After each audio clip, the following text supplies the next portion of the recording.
Ja, så er vi nået til afdeling F, Miljø, Klima og Trafik. Og her der er det Jeppe Trolle, der er første taler, og derefter Lone Loklindt.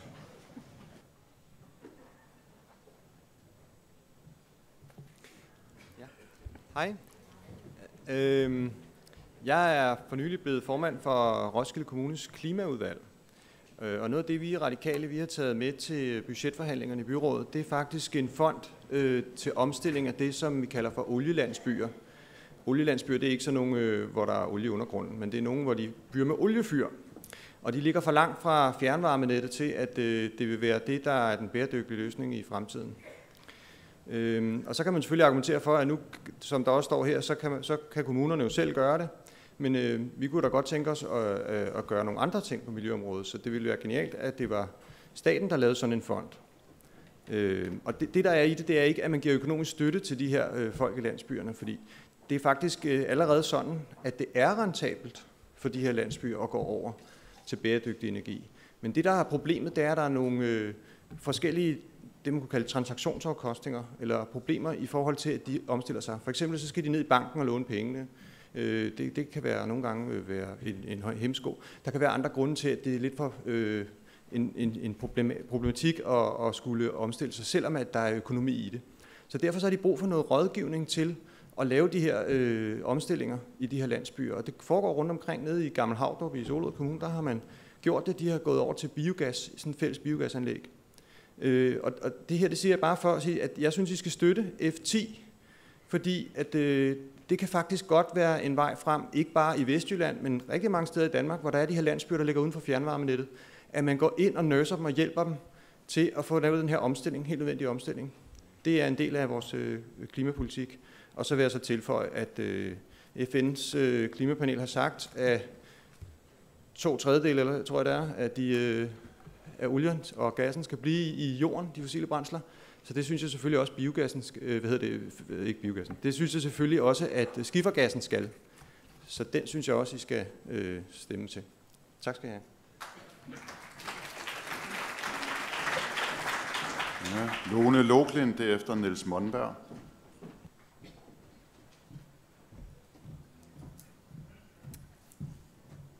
Jamen, jeg vil også sige lidt om skifergas.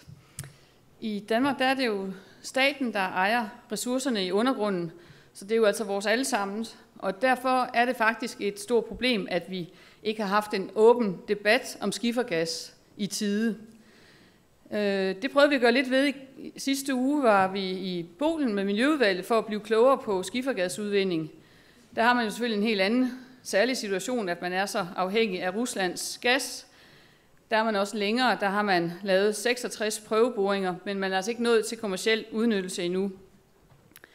Men det er ret tydeligt, at i Polen, der har de altså ikke forstået hverken at inddrage befolkningen i tide, eller ikke i de der muligheder, men slet ikke i risiciene. Og de laver også først dernede en VVM-undersøgelse, når man kommer til den aller sidste fase inden den kommercielle udvinding. Og måden de sådan talte om miljøproblemer, det var, at vi løser dem hen ad vejen, når vi kommer til dem. Sådan gør vi jo heldigvis ikke i Danmark. Vi kan ikke spille hasard med vores miljø. Allerhelst så jeg skifergassen blive i jorden. Men det er jo sådan, at Danmark har indgået en aftale. Der er givet tilladelse til Total. Nordsøfonden er med i den gruppe, der skal have lov at lave eftersøgningsboringer. I resolutionen står der, at vi fortsat skal have stop for nye tilladelser, og det er meget vigtigt.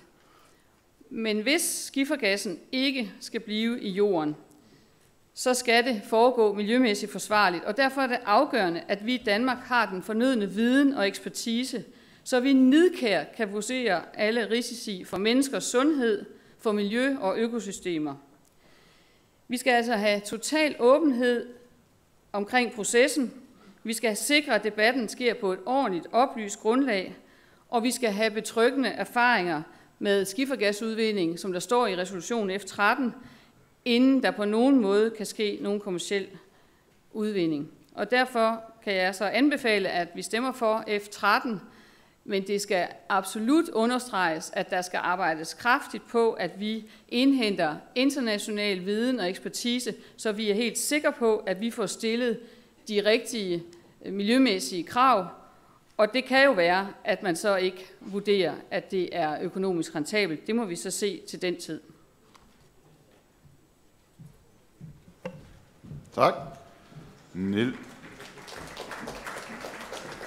Niels Monberg, derefter Daniel Nybo Andersen.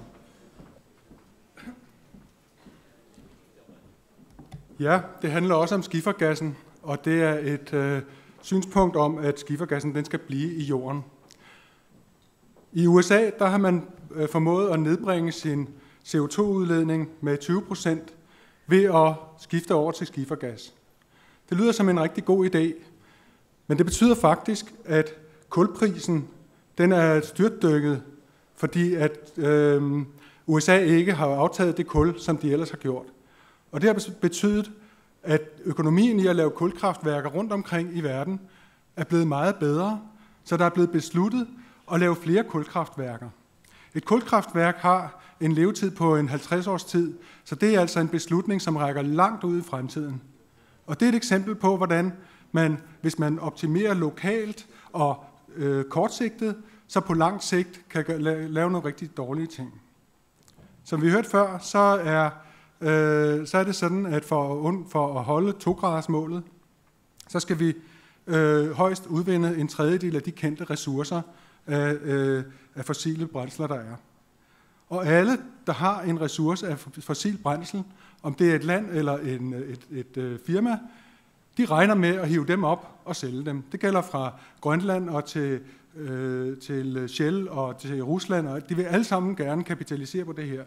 Der er ikke nogen global aftale om, hvem det er, der skal have lov til at hente hvilke ressourcer op. Så længe den aftale ikke er der, så er det markedet, der bestemmer. Så er det markedsprisen, der bestemmer, hvilken form for ressourcer, der bliver brændt af i vores kraftværker osv. Derfor så skal radikale arbejde for, at der kommer en global aftale om, hvem må hente de her ressourcer op, og hvordan skal vi udligne det.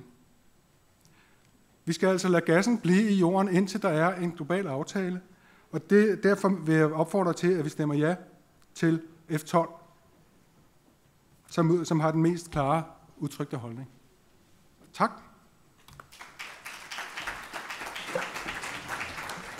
Ja, Daniel Nybo Andersen, derefter Gustav Sig Sørensen.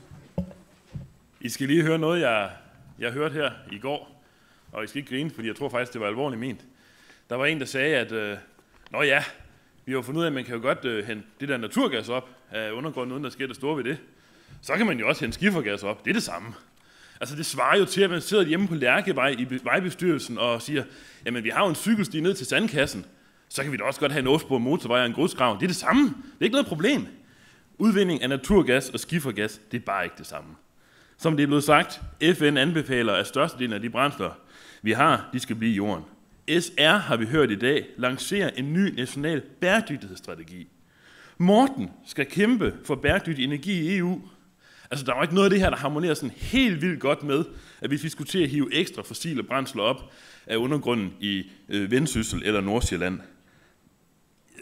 Min opfordring, det er faktisk at stemme ja til F11, eller F12, hvis ikke det kan blive til F11, eller i det mindste ændringsforslaget til F13.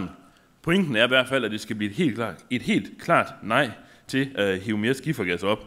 Og så vil jeg bare lige sige på forhånd til alle jer i salen, der hedder Mads. Jeg vil gerne sige undskyld til jer. Jeg har en lille historie, jeg skal fortælle. Den handler ikke om dig. Det er ikke personligt. Men nu kommer min lille historie.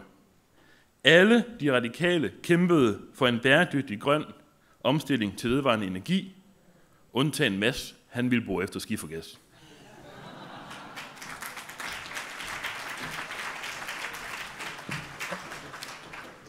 Gustav Sig Sørensen.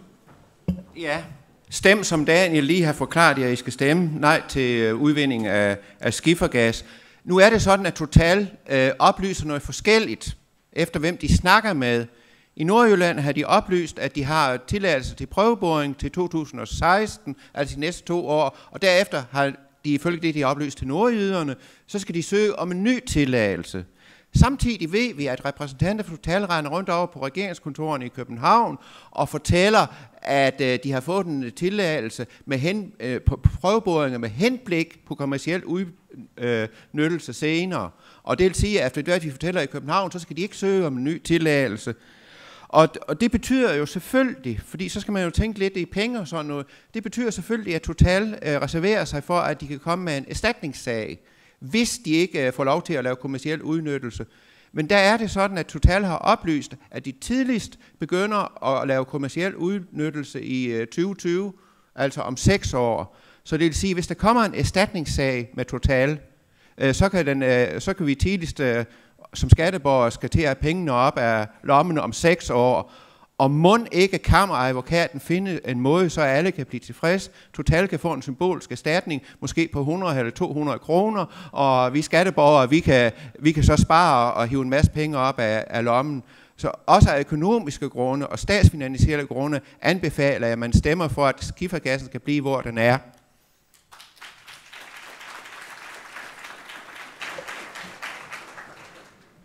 Ja, så skal vi til at stemme om resolutionerne i afsnit F, der starter på side 12, og det er stadig bilag 11.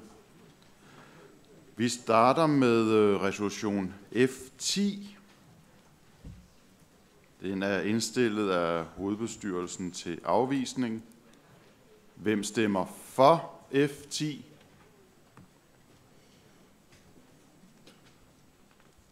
Og mod? Den er vedtaget.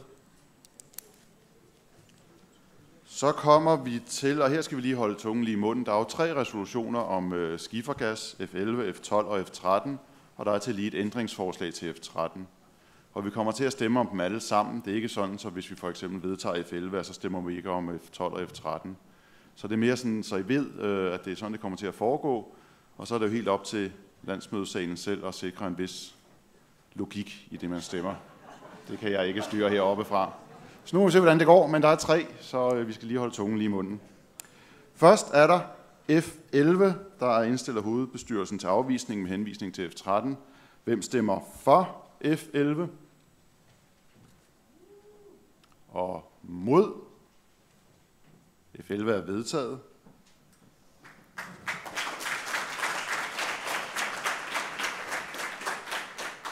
Så går vi videre til F12, der er indstillet til afvisning af hovedbestyrelsen med henvisning til F13.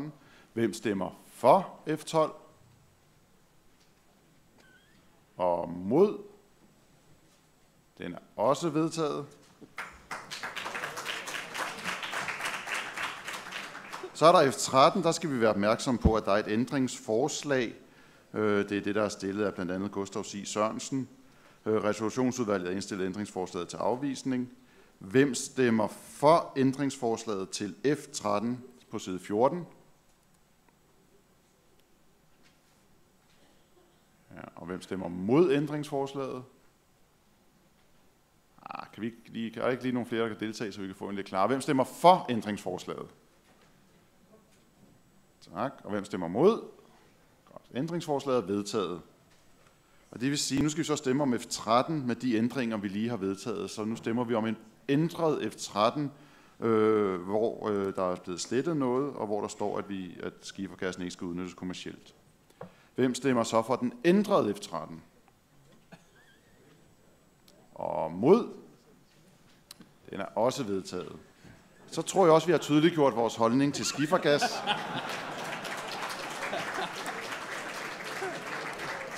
Og så kan vi gå videre til punkt G, EU og udenrigspolitik, og her er første taler Jeppe Trolle, og derefter Lena Baden.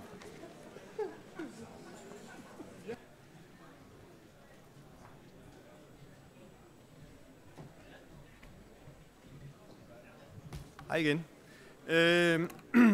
Ja, det her tror jeg ikke er specielt kontroversielt. Jeg vurderer, at vi alle sammen er enige om, at, eller ikke alle sammen, men jeg håber, at vi støtter, at vi skal arbejde for sanktioner over for Israel. Vi har at gøre med et land, der bryder FN's regler og folkeretten. Så det jeg i virkeligheden vil tale om, det er, at vi ved jo, at der vil være nogle lande i EU, der er modstandere af det her. Så det kan godt gå lidt tid, før at det bliver gennemført, selvom vi bliver enige om at arbejde for det. Og så vil jeg bare slå et slag for, at man kunne gøre det, som jeg selv har gjort et stykke tid, og det er at stemme med min pengepunkt. Og det vil sige, at når jeg står nede i supermarkedet og ser nogle varer fra Israel, så køber jeg ikke dem. Det kan godt være svært. Jeg ved godt, at det politiske forbruger, det er ikke den mest effektive måde at gøre noget på. Men omvendt, så tror jeg, at Desmond Tutu vil give mig ret i, at det har virket i tidligere tilfælde. Så jeg synes bare, at vi skal komme i gang.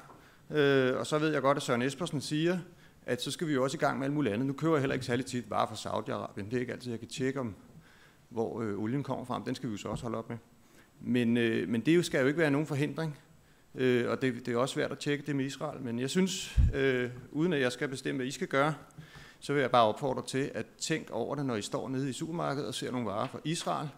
At I kan for det første ikke være sikre på, at de ikke kommer fra de besatte områder, og I støtter en økonomi, som overtræder folkeretten og som opfører sig militært ret åndssvagt. Tak skal I have.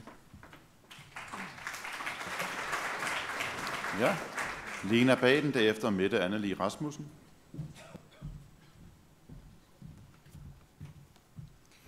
Det er angående resolutionen om Ukraine. Jeg anser ikke mig selv for særlig russervenlig, og jeg er ikke stor fan af Putin. Men EU står faktisk inde i hans forhave og løber demokrati, gennemsigtighed og bekæmpelse af korruption. Det er godt for ukrainerne, men Putin har tydeligvis følt dette som en meget stor trussel, hvorfor han straks har snuppet Krim. For når EU kommer, er der en rimelig sandsynlighed for, at NATO også bliver inviteret indenfor. Putin føler sig trængt op i en krog på grund af både EU's og NATO's ekspansion østpå i de 20 år, der er gået, og Ukraine er strategisk meget vigtigere for russerne end de baltiske lande, ikke mindst på grund af Krim. Så hvad vi opfordrer til, er, at man bør fare med lempe og gå langsommere til værks og forsøge at give russerne nogle garantier, samtidig med, at vi stiller krav. Som Samuel Rachlin har sagt på et tidspunkt, er, at han er kravlet op i et meget højt træ, og vi skal prøve at hjælpe ham ned. Timingen for den her konflikt om Ukraine kunne heller ikke være dårligere. Vi har i den grad brug for russerne for at løse krigen i Syrien. Så tiden er ikke til provokationer, selvom vi blot synes, at vi efterkommer et ønske fra det ukrainske folk. Jeg er helt klar over, at vi ikke rigtig kan regne ud, hvordan Putin vil reagere på disse mæglingsforslag, men det er forsøget værd at prøve nye veje, som skitseret i vores resolutionsforslag. Og jeg vil også sige, at Martin Lidegaard gør et fantastisk arbejde som udenrigsminister, og at resolutionsforslaget ikke skal ses som en kritik af hans indsats. Han har et meget svært job. Og så synes jeg jo ikke, at vi skal lade os forføre af vores egen presse, som ikke er helt upartiske i nyhedsdækningen af problemerne. De har i vid udstrækning givet Anders Fogh og andre af hans overbevisning rigeligt med taletid. Og jeg behøver vel her ikke at minde jer om, at Anders Fogh før har taget fejl, gruelig fejl. Som en tysk lederskribent har udtrykt det i Spiegel, i Rusland ensrettes pressen af regeringen, i Vesten gør den det selv. Og så skal jeg lige, fordi jeg er medlem af internationalt udvalg, minde jer om den her konference, som vi holder den 14. november. Der er ikke noget program endnu, fordi vi er ikke færdige med det. Og det er det, vi holder sammen med Dialogforum for Grøn Omstilling. Og det ligger på jeres bord. Tak.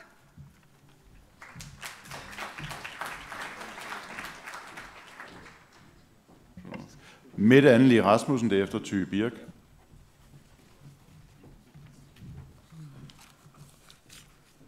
Kære landsmøde, jeg er også gået herop for at tale om resolution G7 om Ukraine-konflikten. Der ligger 2 udgaver af resolutionen lige nu. Der er den korte version, som siger, at vi skal arbejde for en varig fred. Det er der ikke nogen, der kan være uenige i.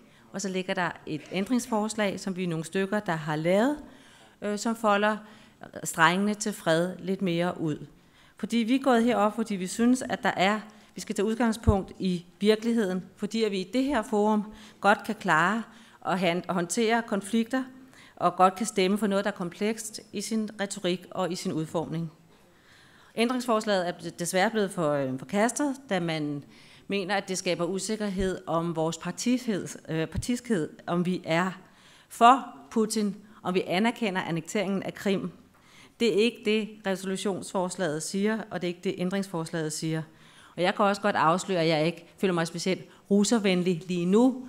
Det følte jeg heller ikke, da jeg i sin tid for mange år siden var i Abkhazien og blev interneret deroppe, blev sat ind i et rum uden vinduer. Det var ikke så lang tid, men man sad dog alligevel der, døren blev låst, og der stod 2 interviewer, som ikke lignede sådan et par gutter fra Makur i Urval, men som sådan set lignede det, de var. Det var sådan nogle russiske Border Patrol Police, som ville spørge om nogle forskellige ting i forhold til Georgien og Abkhazien-konflikten. Dengang følte jeg mig ikke specielt russervenlig, det gør jeg heller ikke nu. Det gør ændringsforslaget heller ikke. Det er ikke en skam at tale om dialog. Det er ikke en skam at tale for, at vi i fællesskab med russerne skal finde en løsning på Ukraine-konflikten. Russerne er jo en del af løsningen, de er også en del af problemet. Og jeg tror, at vi som radikale ikke skal lade os forføre af NATO's krigsretorik og massiv oprustning. Det har ikke virket før, og vi har faktisk hørt det samme tidligere, da Anders Fogh Rasmussen var Danmarks statsminister. Nu taler han med en anden hat, med NATO. Den er heldigvis udadgående. Han går af lige om lidt. Vi håber på en anden approach med den nye generalsekretær for NATO. Men hvad skal vi så nu? Vi skal selvfølgelig, som Martin Lidegaard også sagde i går, vi skal opretholde vores sanktioner, og vi skal også opfordre og være gode ved vores baltiske venner. De skal vide, at vi er der. De skal høre, hvad vi siger, men vi skal holde dialogen åben. Vi skal have en aktiv, proaktiv, aktivistisk udenrigspolitik. Og det er det, den nye resolution sådan set argumenterer for, at vi tager stilling, at vi siger, hvad vi mener, at vi godt tør sige, hvad vi mener, at vi mener, at vi kan nå en fredelig løsning, men vi skal nå den af dialogens snørklede og besværlige vej. Det kan vi både forsvare, og det kan vi også forklare, og det er det, der står i ændringsforslaget, og det er det, vi håber på, I stemmer for. Tak for ordet.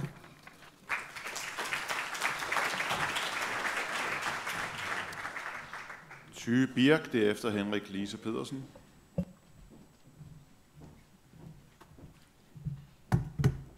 Ja, tak.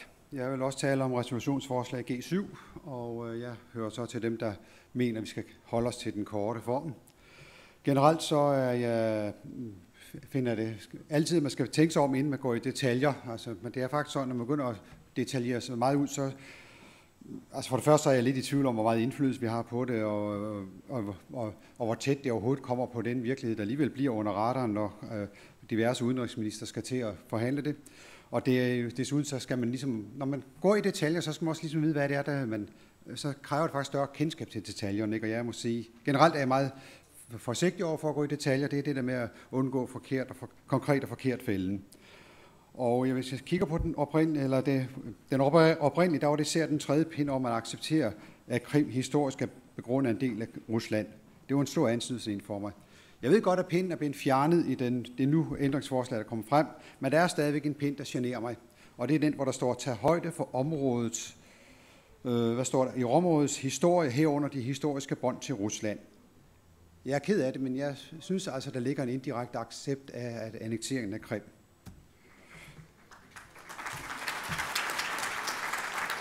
Og derudover, jeg ved godt, at vi ikke kan gøre noget ved, at Rusland har gjort det. Sådan er forholdene på en geopolitisk scene. Jeg ved godt, at vores udenrigsminister er nødt til sandsynligvis bliver nødt til at acceptere det. Det er, ligesom han også har været nødt til at tage på besøg i både Iran og Saudi-Arabien. Bastard, whatever, bastard for filosofi er det jo ikke. Men jeg kan godt forstå en nødt til det, men vi må aldrig legitimere det. Hverken at Ruslands konkrete annektering af Krim, eller at Rusland af historiske grunde skal jo have særlige rettigheder i forhold til Ukraine eller nogen som helst anden nation. Jeg synes ikke, at konkretiseringen tjener noget som helst positivt formål. Derfor så vil jeg sige, at man skal stadigvæk stemme for HB's ændrede og meget korte form. Tak. Ja, Henrik Lise Pedersen, og derefter Lise L. Loft. Ja, tak. Jeg synes ikke, at vi skal udtale os om Ukraine, når man læser de her 3 udkast til resolutionsforslag. Jeg synes, der bliver argumenteret meget fint imod den første oprindelige udgave, og så er den ændret her, den sidste nummer 3, hvorfor vi ikke skal vedtage dem. Ukraine er et selvstændigt land, og det skal vi respektere med egne grænser. Hovedbestyrelsens forslag finder jeg faktisk særdeles problematisk, fordi man i den i særlig grad opfordrer den danske regering, EU og NATO til at arbejde for en fredelig bilæggelse.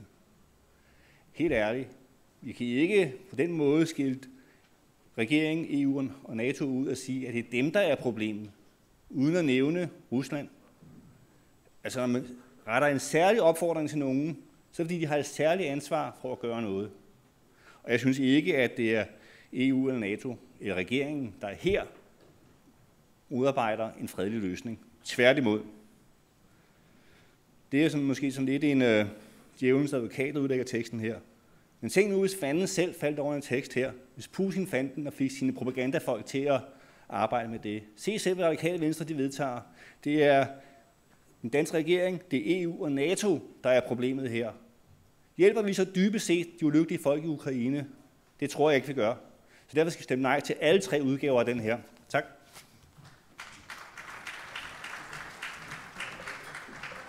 Lise L. Lofter, derefter Simon Kran Christensen. Ja. Det, jeg har lyst til at sige et par ord om, det er om G3, som handler om reelle sanktioner over for Israel. Og den her resolution vil jeg bede om at vedtage. Der er udarbejdet en afværgedagsorden, G9, som er aldeles ligegyldig. G9 foreslår nemlig, at vi skal stemme om, at Israel og Palæstina skal gøre det og det. Det, som vi radikale i Danmark skal stemme om, det er, hvad vi radikale skal gøre. For eksempel vedtage G3. Fordi at de ting, vi kan gøre, er, at vi arbejder for, at Danmark og EU indfører sanktioner over for Israel, for at presse dem til at ændre deres politik. Over for Gaza, over for Vestbredden, for begge parters skyld. Israel er oprettet af FN. FN er grunden til, at Israel eksisterer i dag. Sanktioner og udelukkelse af det gode selskab, for eksempel kulturelt og videnskabeligt, kunne være med til at presse Israel til at overholde FN's regler. Det er FN, som oprettede dem i tidernes morgen. Blandt mine radikale venner, så møder jeg gang på gang mennesker, som er rystede over Israels fremfærd. De siger, at det kan vi ikke acceptere. Vi kan ikke acceptere, at Israel bomber uskyldige mennesker i Gaza. Jeg kalder det altså clearingmord. Vi kan ikke acceptere, at Israel gør Gaza til verdens største fængsel, hvor der ikke er mulighed for at skabe sig et liv. Også på Vestbredden er det umuligt at leve et liv indespærret bag en grufuld mur, omringet af israelske bosættelser, som er imod enhver FN-regel og Genève-konventionen.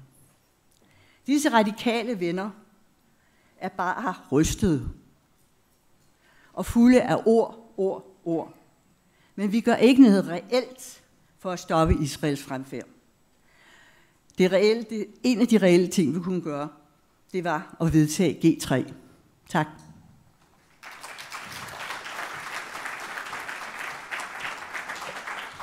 Ja, Simon Kran Christensen, og derefter Morten Østergaard.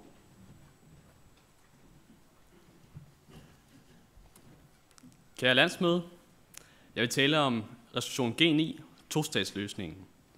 Vi skal gøre en stor indsats for denne resolution, fordi det har konsekvenser for både os og offene for urolighederne, at tostatsløsningen ikke er etableret fuldt ud endnu, og at der ikke er fredelige omstændigheder omkring den. For dem, der er i situationen, både israelere og palæstinensere, sker der basale brud på deres menneskerettigheder på grund af det her. Dem har vi hørt om. Der sker død, der er ustabilitet i hele området, og der sker stigmatisering og had mellem palæstinensere og israelere. Men det har også konsekvenser for os i Danmark. Det betyder stigende flygtningestrømme. Det betyder, at globale konflikter bliver lokale ved hadforbrydelser mod både jøder, men også muslimer. Det her, det skal vi hjælpe med at stoppe, Og det kan vi. Vi er nødt til at handle, og det gør vi individuelt gennem dialog. Det kan vi gøre i Danmark. Det er der, hvor vi kan gøre en forskel for, at der ikke opstår hadforbrydelser, og ikke opstår diskrimination mellem jøder og muslimer. Samtidig opfordrer jeg Folketingsgruppen endnu mere intenst til at bekæmpe intolerancen og kæmpe for en tostatsløsning, ligesom udpeget i denne her resolution G9. Tak.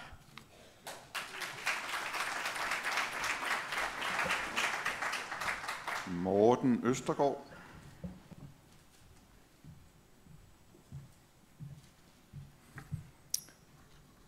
Udenrigspolitik er og har altid været vigtigt for Radikale Venstre. Jeg skal ikke lægge så meget til debatten om Ukraine-resolutionerne, men bare opfordre til, at man stemmer for den korte, præcise resolution, der siger det, jeg fornemmer forener os alle sammen, nemlig at vi ønsker en fredelig løsning på den konflikt. Jeg kan i hvert fald ikke sige mig fri for, når jeg læser den anden, heller ikke i den ændrede version, at der er en kritik af den linje, der har været ført, som har handlet om at sikre ukrainernes ret til selvbestemmelse over deres egen fremtid, fordi den ikke i tilstrækkelig grad har taget hensyn nok til Rusland. Det synes jeg vil være et meget ærgerligt signal fra et radikalt landsmøde, og derfor en klar opfordring til at holde sig til den korte tekst, som hovedbestyrelsen har indstillet med det, som forener os alle sammen, nemlig ønsket om en fredelig løsning i Ukraine. Og så til det altid svære spørgsmål om Israel og Palæstina. I hørte i går Martin, her som radikal, men jo som i sit daglige virke som Danmarks udenrigsminister, udtrykke en klar og utvetydig holdning til den konflikt, herunder at blokaden skal ophæves. Det synspunkt, som Danmark har og har arbejdet for i EU, det er et stærkt synspunkt. Selvom jeg godt kan høre retorikken her i dag, så vil jeg bare advare om, at det radikale Venstre placerer sig et sted, hvor vi ikke synes, at diplomatiet og ordets magt har vægt, når vi arbejder udenrigspolitisk. Vi taler i et og alt om politiske løsninger, fordi vi ønsker, at det skal være politiske løsninger med ordets magt og ikke sværets magt, som afklarer konflikterne rundt omkring i verden. Og derfor har det stor betydning, hvad man siger, når man tager ordet. Danmark har indflydelse på verden gennem vores udenrigspolitik, som langt overstiger den berettigelse, vores størrelse har. Det har vi, fordi vi virker gennem de internationale organisationer og utrætteligt arbejder for at bevæge dem i retning af de synspunkter, vi selv har. Når man i den ene resolution her, G3, taler om, at vi skal arbejde selvstændigt for sanktioner mod Israel, så efterlader det indtryk, at Danmark skulle gå enegang, udenom de internationale organisationer, og indføre sanktioner mod Israel. Det synes jeg er et mærkeligt sted at stille sig i debatten. Og det er i øvrigt også helt urealistisk i betragtning af, at vi jo er en del af EU, som har handelsaftaler, og det er jo dem, som i givet fald er den arena, hvor man skal diskutere den type ting. Og derfor er jeg nødt til at sige til jer, at jeg synes, at den resolution, som jo ikke er en afværgeløsning af nogen art, men som er en resolution stillet af gode radikale G9 på linje med de andre, udtrykker meget præcist, hvordan den radikale tilgang bør være. Og det er jo det, hvor der står i linjerne 4-6, at vi lægger pres på alle interessenter i området, gennem EU og FN og andre organisationer, og bruger alle de midler, der er til rådighed for os, for at skabe fred og en fredelig udvikling. Vi føler jo alle sammen med de børn, som lever i Gaza og har et uværdigt liv, fordi at der er en blokade, der gør, at det er næsten umenneskeligt at eksistere under de forhold. Det er det, som vi har brug for at få lavet om på. Men det gør vi altså bedst, når vi varetager Danmarks interesser i fællesskab med de andre i EU og i FN, hvor det giver det massive pres. Det gør vi ikke ved at gå enegang. Jeg synes ikke, synspunktet er mindre stærkt, fordi I siger til os, der arbejder med det til daglig, at vi skal kæmpe for de her synspunkter gennem de internationale organisationer, hvor vi i dag høster anerkendelse og har en stor vægt, der rækker langt ud over vores størrelse. Og derfor håber jeg, at I vil opfordre til, at vi bliver ved at dyrke den radikale internationalisme i de organisationer, hvor vi gør en forskel, frem for en resolution, der opfordrer til enegang. Tak.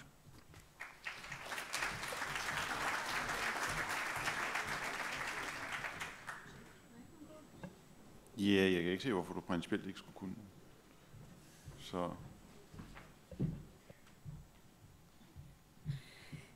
Til det må jeg jo så erklære mig uenig, fordi at sådan som jeg forstår resolutionen, Og det er måske så ikke en uenighed i den politiske holdning, men i forståelsen af, hvad der står i resolutionen. Og sådan som jeg har forstået den, så står der bare, at vi selvstændigt skal arbejde for, at der bliver indført sanktioner. Men det er jo klart, at vi kan jo ikke selv indføre sanktioner mod Israel, fordi at vi er knyttet sammen med de andre EU-lande på den måde, vi er. Men med det her signal, eller den resolution, sender vi jo bare det signal, at det er jo det, vi ønsker, at vores regering skal gøre. Og helt ærligt, det har vi ment i mange år. Det synes jeg, vi skal blive ved med at mene på det radikale Venstres landsmøde. Tak.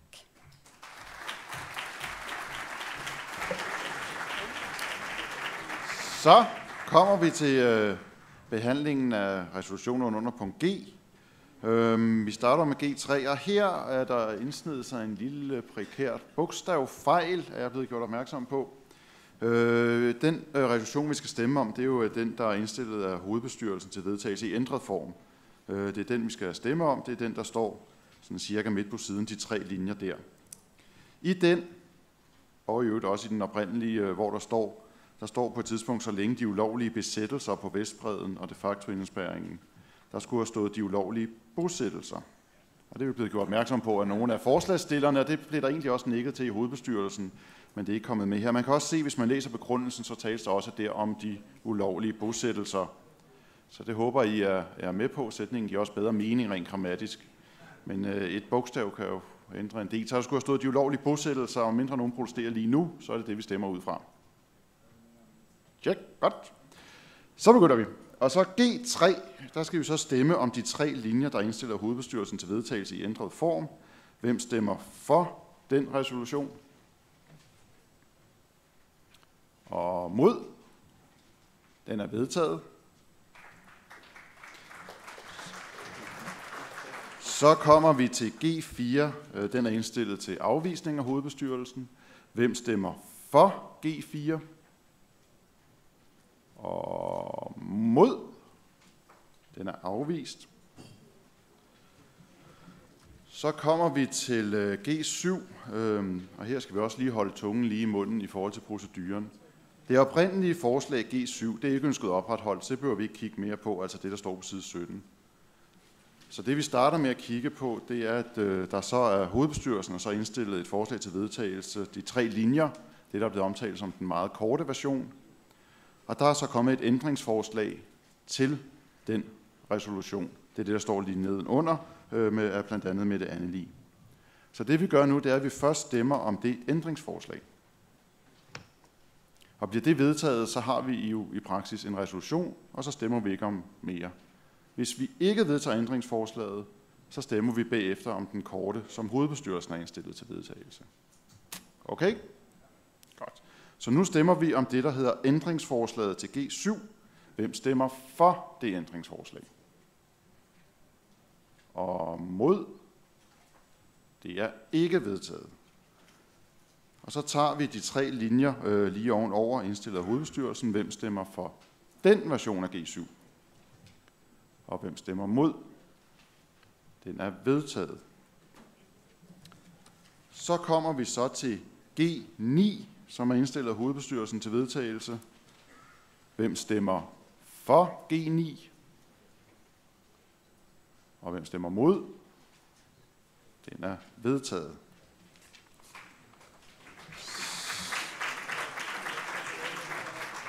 Så kommer vi til punkt H, social- og udlændingepolitik. Der er overført en resolution H7, og det bliver Jakob Sabir, der starter her, og bagefter Jeppe Rømer Juhl.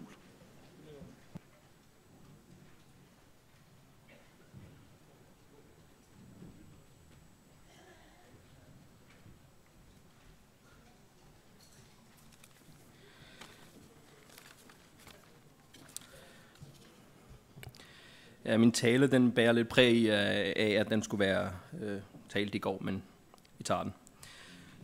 Det næste valg bliver det vigtigste valg i mange år. Måske det vigtigste i min levetid. Oppositionen har luftet idéer, som at sende 12-årige i fængsel og opsige konventioner. Idéer, som blot få årtier tilbage ville blive anset som ekstreme, er i dag normale politiske udmeldinger. Idéer som disse er ikke danske. Idéer som disse er ikke radikale Venstres politik. Vi kommer til at være det parti, som de borgerlige vil tæske løs på med beskyldninger om alt mellem himmel og jord. Alt det, som de radikale har ødelagt for Danmark. Vi er blevet kaldt det onde dyr i åbenbaring. Det parti, som undergraver de danske værdier og dyder. Dem, som på min skole oftest drillede de andre, var dem, som var mest usikre på sig selv. Er du usikker på dig selv, Pia? Vi skal stå fast. Stå fast på det, vi tror på. Det bliver en hård valgkamp. Men vi skal nedbryde den falskhed og populisme, den borgerlige blok vil bruge som valgvåben imod os. Vi vil nedbryde den med vores saglige argumenter. Vi leverer ikke signalpolitik, Inger Støjberg. Vi leverer resultater. Vi elsker Danmark, og vi vil kæmpe for det, som vi også gør i dag. Så hvis det er værdier, valget kommer til at dreje sig om, så siger jeg, kom an. Den dag valget udskrives, så husk min lille tale her. Når I er oppe i lygtepælene og sætter plakater op, holder valgtaler og valgmøder i hele dette smukke land, så husk mine ord. Husk på, hvad I kæmper for. Husk på, hvad I holder af. Vi skal stå fast på det, vi tror på. Tak skal I have.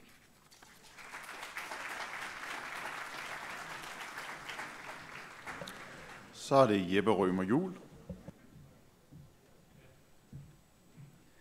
Ja, resolution H7. Alle skal sikres et forsørgelsesgrundlag. Selvfølgelig skal alle det, og selvfølgelig skal vi stemme for den her resolution. Lad os lige prøve at se på den, hvis vi stemmer imod, altså hvis vi mener det modsatte af det, der står her. Mener vi så, at vi skal arbejde for, at ydelser, der træder i stedet for egen indtægt, bliver så små, at modtageren bringes eller fastholdes i længerevarende fattigdom? Nej vel, det mener vi ikke. Jeg blev spurgt, om jeg vil være med til at flytte den her resolution til særskilt debat fra vedtages uden særskilt debat, hvilket jeg jo selvfølgelig ikke ville. Men der fik jeg argumentet, at det her det skulle minde om borgerløn. Det kan jeg virkelig ikke se, det skulle gøre. Den her handler jo netop ikke om personer, som har et forsørgelsesgrundlag. Direktørfruens mand, som vælger at gå hjemme med børnene, han skal selvfølgelig ikke yderligere forgyldes, men det bliver han altså heller ikke af det her. Så derfor så synes jeg, at I skal stemme for.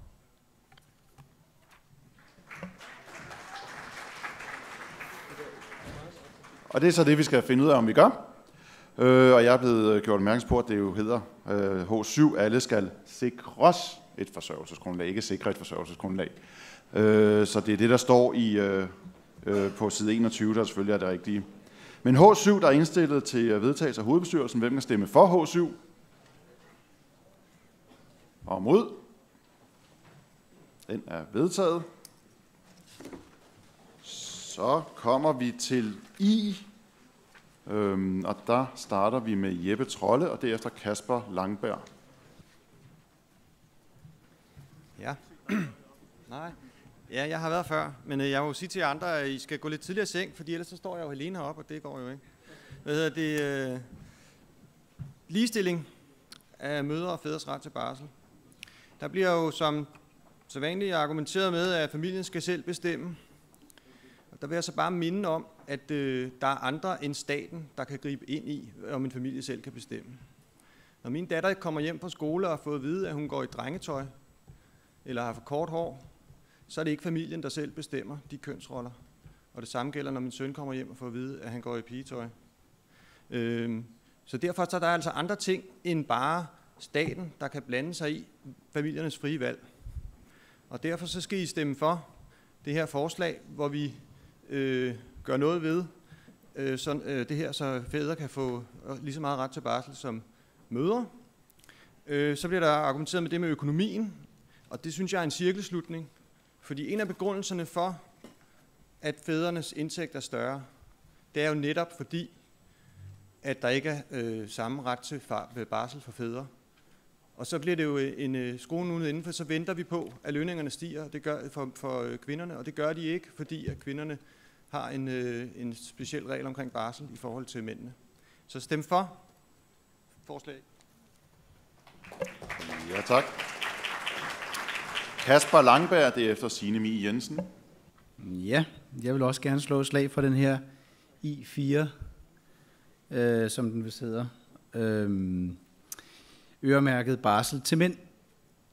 Det gængse argument er jo noget med, at jamen, så tager vi barsel fra kvinderne. Men jeg synes, man skal se det på en helt anden måde. Jeg synes, man skal se det sådan, at man giver noget til børnene, og man giver noget til mændene. Det handler... Jeg mener, at samvær med børn er godt, og mere samvær med børn er mere godt, og sådan kan man blive ved. Jeg synes, det er rigtig vigtigt, det her. Det er en gammel traver i det radikale Venstre. Jeg har været her i nogle år og kan huske, at vi har diskuteret det rigtig længe. Jeg synes, man skal være varsom med at lovgive omkring privatsfæren. Men jeg synes lige præcis i det her tilfælde, der er der altså behov for at gøre en undtagelse.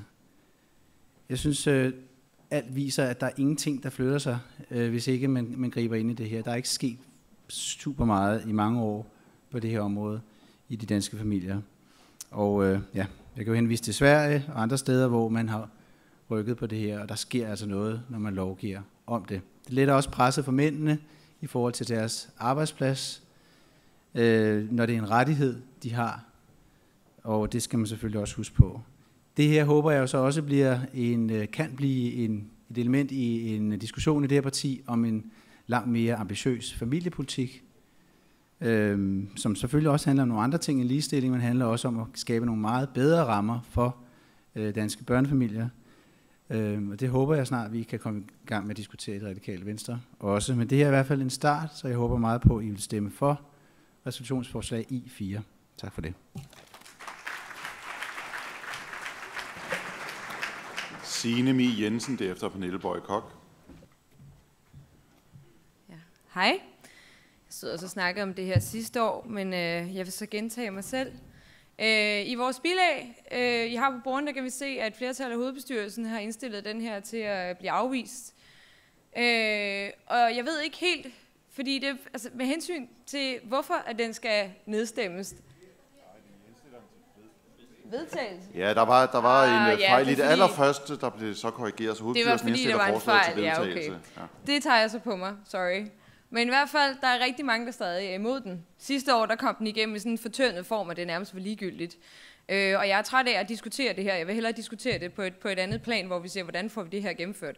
Dem, der er imod vedtagelsen af dem her, de kan sige, at det er tit med argument, ja, men lovgivningen er i orden. Mændene har mulighed for at få barslen. Der er mulighed for i familierne for at få, at de selv lige kan tilrettelægge det her. Og jeg ved ikke, hvad det er for en fantasiverden, de her mennesker lever i. Om det er en fantasiverden, der kun består af større virksomheder, ministerier, andre offentlige arbejdspladser eller NGO'er, hvor der er højt til loftet og stor fleksibilitet.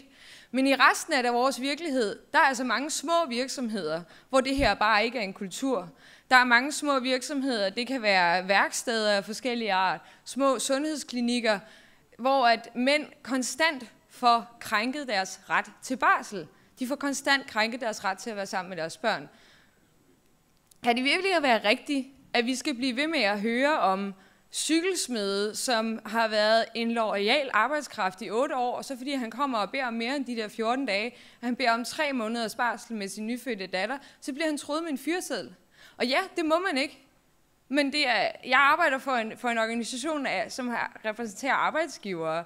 Der er måder at komme rundt om det her, det ved jeg. Altså, det sker hele tiden. Den her cykelsmed, det er min fætter, han måtte finde sig et andet arbejde. Det sker hele tiden på de her små arbejdspladser. Og det er ikke fordi, at det kun er mandsdominerede arbejdspladser med gamle konservative kønsroller. Det er det for nogle steder. Der bliver folk frosset ude, indtil de er nødt til at sige op.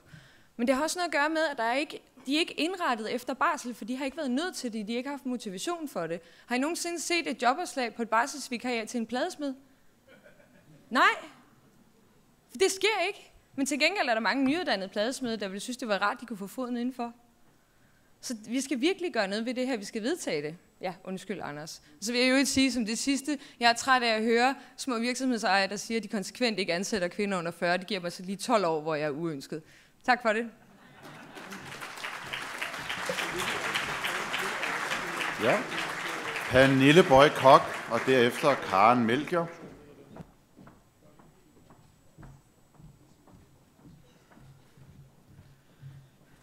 Ja, Lidt i forlængelse af det, Signe Mie sagde, så vil jeg gerne fortælle, at regeringen for godt et år siden droppede løftet i regeringsgrundlaget om at lave noget øremærket barsel. Der var jeg ude og køre i taxa. Taxachaufføren var sådan en ung, frisk fyr med anden etnisk baggrund, der lige var blevet far. Og helt impulsivt, da vi hørte nyheden i radioen, så sagde han, nu kan jeg alligevel ikke få barsel. Jeg har lige fået nummer 2. Jeg kan også huske, da jeg mødte en gammel studiekammerat for noget tid siden, der lige var blevet far. Han arbejdede på et det er de meget store prestigefyldte advokatkontorer i København. Og da jeg spurgte ham, om ikke han skulle have noget barsel, så han sådan lidt overbærende og også lidt sørgmodigt på mig. Fordi vi vidste jo begge to, at han ville blive set på som en, der overhovedet ikke prioriterede karrieren. Han ville få meget dramatiske konsekvenser, hvis han ville hen og bede om noget mere barsel. Mens hans kone blev set på en helt anden måde, selvom de havde helt den samme uddannelses- og karrierebaggrund. Fædre har ingen individuelle rettigheder. Formelt kan man godt komme afsted med at sige, jamen fædre har jo muligheder, man kan bare fordele. Reelt har fædre ikke en individuel ret. Det kræver noget øremærkning, og det er ikke tvang. Det er klassisk socialliberal politik. Jeg synes, det er rigtig trist at se på, at rigtig mange mænd kun har 14 dage, mens kvinder snarere har 14 måneder. Det er nogle helt ekstremt stereotype kønsroller, vi er med til at fastholde, hvis vi ikke øremærker. Det er en meget beskeden løsning. I4 vil jeg gerne sige til dem, der er bekymrede. Der står op til 12 uger. Øremærkning, gradvis indfasning, forestiller vi os stadigvæk. Så lad os se at komme i gang. Det er ikke noget med at træde ind i folks dagligstuer. Vi træder ind i det 21. århundrede, så stem for I4. Tak.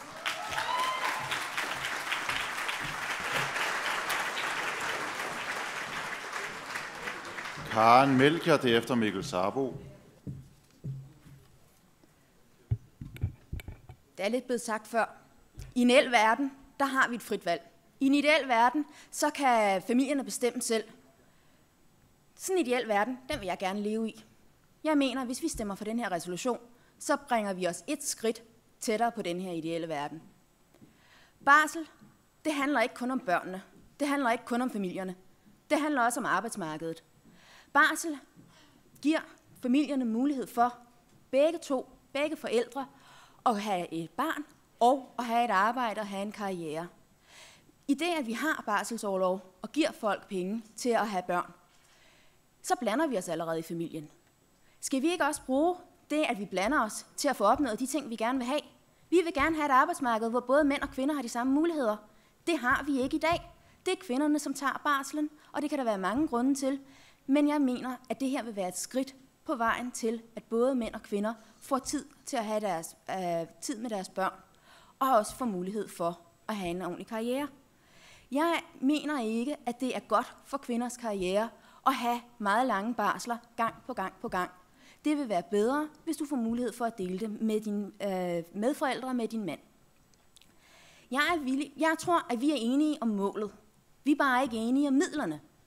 Og jeg er villig til at betale for at få mere øremærket barsel til mænd. Jeg er villig til at sige, jamen så tager vi lidt fra kvinderne. Så kan det godt være, at du får et par måneder mindre barsel med dine børn. Fordi vi skal sørge for, at mænd også får tid til deres børn. Vi skal sørge for, at de kvinder, som måske ikke føler, at de har et valg for at sige, jeg vil faktisk gerne gøre karriere, jeg vil ikke bruge 12 måneder af mit liv og min karriere sammen med mine børn, at de føler, at de kan træffe det valg. Jeg vil også godt sige, så tager vi en færre fridag alle sammen, sådan så vi kan give familierne noget mere barsel. Det er helt fint. Jeg vil gerne betale for, at vi kan opnå det her. Så jeg håber virkelig, I vil stemme for det her forslag, sådan så vi kan komme ind i det 21. århundrede.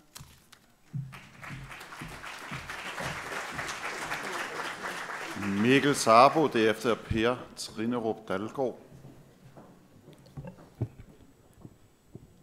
Nu er der jo ingen af os her, der sådan er politiske nørder. Men derfor så kan man alligevel godt blive en lille smule varm om hjertet, når den nye politiske leder tager principprogrammet frem, ikke? Principprogrammet. Og der læste han op i formiddag, det enkelte menneske skal have størst mulig indflydelse på sine egne livsvilkår og på samfundet. Det synes jeg er rigtig smukt, det enkelte menneske. Det tror jeg på. Sådan synes jeg også, det skal være, hvis man får et lille barn. At det enkelte menneske har ret til at være sammen med det her lille barn. Også lang tid nok til, at man kan få en relation til det. Og det er ikke noget, der skal være til diskussion. Det skal ikke være til diskussion med ægtefællen. Det skal ikke være til diskussion med arbejdsgiveren. Det skal ikke være til diskussion med kollegaer. Det skal ikke være til diskussion med den, man har fået et barn med, ikke er sammen med længere. Det skal være en ret, man har. Og er det så barnets tarv også?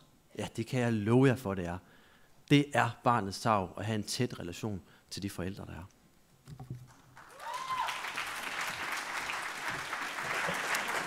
Per Trinerup Dalgaard, derefter Christian Holm Donatski. Tak for ordet. Kære landsmøde, da jeg for cirka en times tid siden besluttede mig for, at jeg vil gå op og støtte resolutionsforslaget og opfordre alle sammen til at stemme det igennem, der gik jeg nok som en hver nyudsprunget taler i gang med at skrive nogle ting op i hovedet. Hvad var det egentlig, jeg vil sige? Nu er vi så været igennem en god lang talerække, og alt det, jeg kunne forestille mig at sige, er gode argumenter for den her resolution, de er blevet sagt. Vi kender dem alle sammen godt. Vi ved godt, hvad det her drejer sig om. Det, jeg i stedet for vil fortælle jer, det er sådan set min egen private oplevelse med det her. Da jeg var til landsmøde sidste år, der var min kone gravid. Nu er jeg her i år, nu er jeg blevet far, det er fantastisk. Thor, han blev født i januar, og jeg var så heldig, eller heldig skal man ikke sige, jeg var så privilegeret at have en periode på dagpenge, da han blev født. Og det betød, at jeg alligevel var i stand til at være omkring min søn stort set 24/7 samtidig med min kone. Det gjorde også hele forhandlingssituationen omkring barsel noget nemmere. Jeg tror, at langt de fleste nybagte fædre især, de er lidt angstprovokeret over, stå med den her lille skabning helt alene. Hvad pokker gør vi? Det gik meget godt, og langt hen ad vejen, så tror jeg faktisk, at alle fædre, de kan blive rigtig, rigtig gode fædre for deres små børn. Det eneste, vi mangler, det er nogle ordentlige rammevilkår for det. Og det er sådan set det, den her resolution, den prøver at signalere, at det skal vi altså have. Fordi de fleste fædre er ikke tilsyneladende selv villige til at kæmpe for at tage den barsel med de risici, det indebærer. Det synes jeg er synd. Så min klare opfordring, stem det her igennem. Jeg havde selv 2 måneders pragtfuld barsel med min dreng, og det kom til en periode, hvor at jeg faktisk var bedre til at putte ham, end Johan var, fordi tilknytningen den var så stærk, der var han 1,5 år gammel. Det er en fantastisk oplevelse, og den ønsker jeg for alle mine medfædre, så jeg siger, kom i gang med den her resolution. Tak for ordet.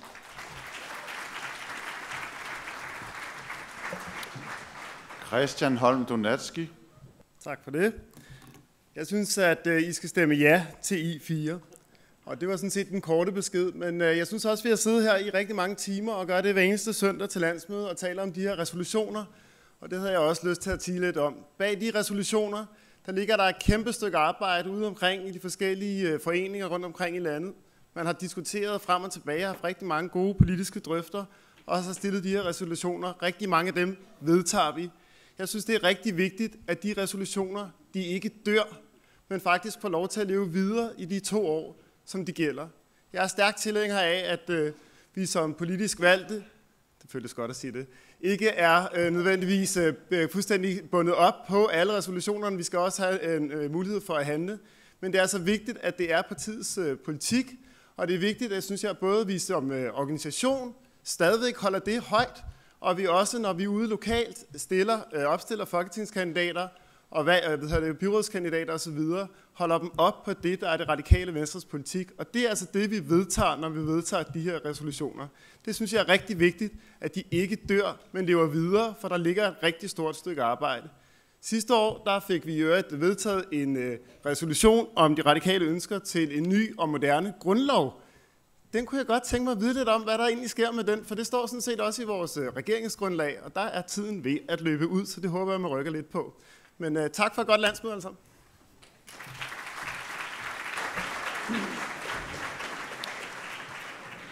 Ja, så skal vi så stemme om I4. Den er indstillet af hovedbestyrelsen til vedtagelse. Hvem stemmer for I4? Og hvem stemmer mod? Den er vedtaget.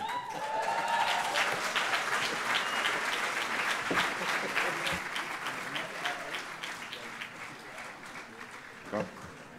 Nu kommer vi så til det, der hedder afrunding af landsmødet, hvor vi lige har 2 korte indlæg. Først Claus Fransen, derefter Morten Østergaard. Claus? Ja, jeg har sågar tænkt mig også at sige farvel til sidst. Ja, super det, som Christian Holm Donatski sluttede med. hvad sker der med de her resolutioner? Og det er jo netop på næste hovedbestyrelsesmøde, som Rasmus sagde i morges, at vi har denne her proces, der hedder politisk budget og regnskab. Så det, der foregår, det er jo, at Folketingsgruppen laver et budget. De kigger på, hvilke af de her resolutioner er de i stand til at fremme, sådan som den politiske stilling er. Det fortæller de til hovedbestyrelsen. Det kan hovedbestyrelsen så kommentere, hvis der er noget, hvor de synes, at her burde de have større ambitioner. Så det er den ene del af diskussionen. Den anden del af diskussionen er så det politiske regnskab, hvor man siger, okay, det I så lagde jer for, at I mente, at I kunne gøre, hvor godt er det gået med det. Så det er den diskussion, som er på næste hovedbestyrelsesmøde, og vi er godt i gang med at forberede materialet til den. I går, der var der et punkt omkring den kommende valgkamp. En lille pep-talk for at kigge på, hvordan skal vi motivere os til det. Jeg kan nu, mig der ikke sidder i den parlamentariske situation, kunne ikke lade være med at tænke, lad os lige supplere med et par parlamentariske pointer i forhold til det. Det kan jeg jo bedre sige, når jeg står udenfor. Prøv at forestille jer situationen, hvor vi taber. Prøv at bare... Det er skidt, men nu skal vi lige have bygget stemningen til det der valg op, og derfor skal vi lige prøve mentalt at forestille os situationen, hvor vi taber. Værdipolitikken. Hvad kommer der til at ske? Vi har 3 store partier i det her land. Det ene store parti vil kigge på nogle vælgermålinger, og så vil de tage et sachet-trin til højre på værdipolitikken. Så vil det andet store parti, der er lidt større, kigge på det første parti og sige, at med hov, vi skal holde afstanden, så nu tager vi også et sachet-trin til højre. Og så vil det tredje store parti, der er blevet stort for nyligt, kigge på de 2 andre og sige, vi vil nu altid stå yderst på værdipolitik, så vi tager nu også et sachet-trin til højre. Det, der er mærkeligt ved den her dans i forhold til alle andre former for dans, det er, at den kan ikke gennemføres til venstre. Man kan ikke komme tilbage midt i rummet i denne her bestemte dans. Den går kun til højre. Og det, der også er specielt ved denne her dans, det er, at når andre lande danser, har valgkamp, og de ikke danser samme retning, så føler hele Danmark sig kaldet til at ytre voldsomt bedrevidende holdninger til den måde, de andre lande vælger at tage den her dans på, jævnfør de kommentarer, der har været i danske medier om den nyligt gennemførte svenske valgkamp. Det har ikke været ret pænt at følge. Den anden del af det her parlamentariske ritual, det er jo selvfølgelig, hvordan man laver flertal over midten. Når vi har en flertal eller en regering i højre side af det her land, så foregår det på den måde, at DF starter regeringsforløbet med at lægge statsministeren i armlås. Og så når de har ordentligt fat i den der armlås der, så sørger de for, at der på intet tidspunkt i løbet af den regeringsperiode bliver vedtaget et eneste centralt forslag med et andet flertal.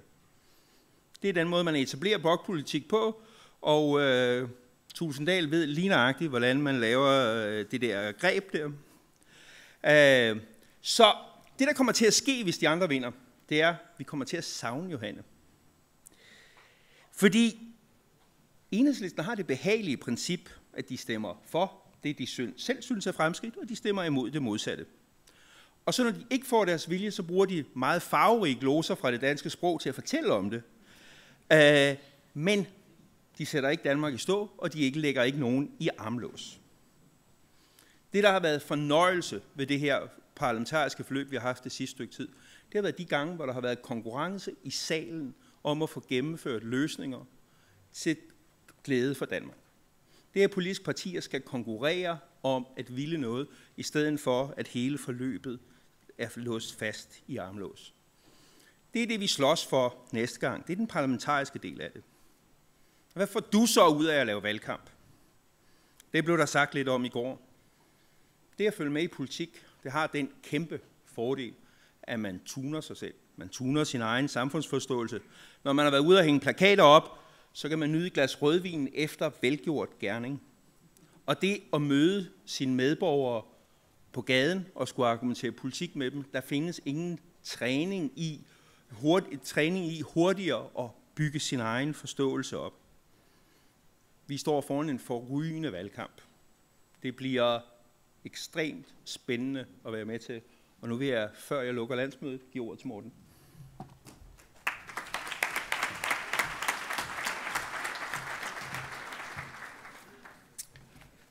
Kære alle sammen, tusind tak for et helt forrygende landsmøde. For debatten og diskussionerne, og for jeres engagement og iver. Vi har, som jeg talte om i går, fået stemt instrumenterne og fået vedtaget en bunke resolutioner. Nogle har lang sigt, nogle har kort sigt, og det er jo nu gruppens opgave at kigge på det og vende tilbage og drøfte videre arbejde med hovedbestyrelsen. Vi har vedtaget ændringsforslag med 117 mod 116 stemmer, og sådan er det jo indimellem i et politisk parti. Meningerne brydes, men det, der kendetegner vores parti, også i modsætning til nogle af de andre, det er, at det stiller vi glad og gerne til skue, fordi vi diskuterer åbent og ærligt med hinanden. Nu står vi over for en valgkamp og et valgår, hvor vi skal se, om vi kan genvinde regeringsmagten. Det kræver alles engagement, og al den iver, vi har set i den her weekend, kanaliseret ud på gader og stræder for at skaffe opbakning til den radikale sag, så vi forhåbentlig får en ny periode med SR-regeringen.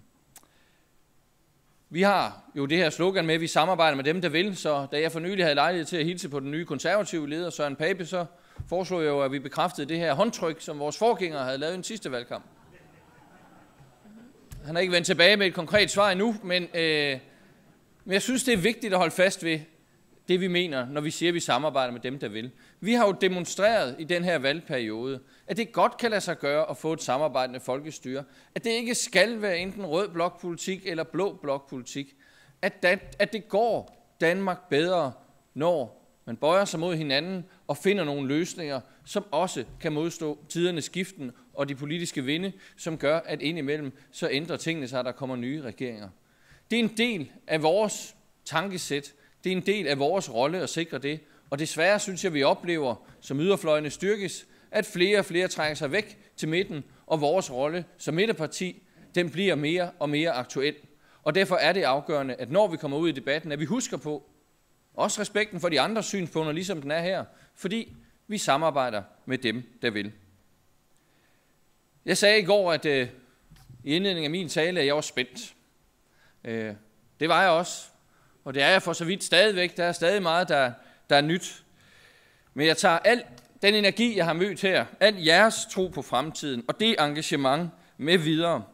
Og så bruger vi det i den fælles kamp for at få en valgkamp, hvor flere og flere vil støtte op om den radikale sag. Vi har modet til at reformere. Vi har viljen til at løfte Danmark fra bunden. Vi, Radikale Venstre, vi vakler ikke. Tak for landsmødet.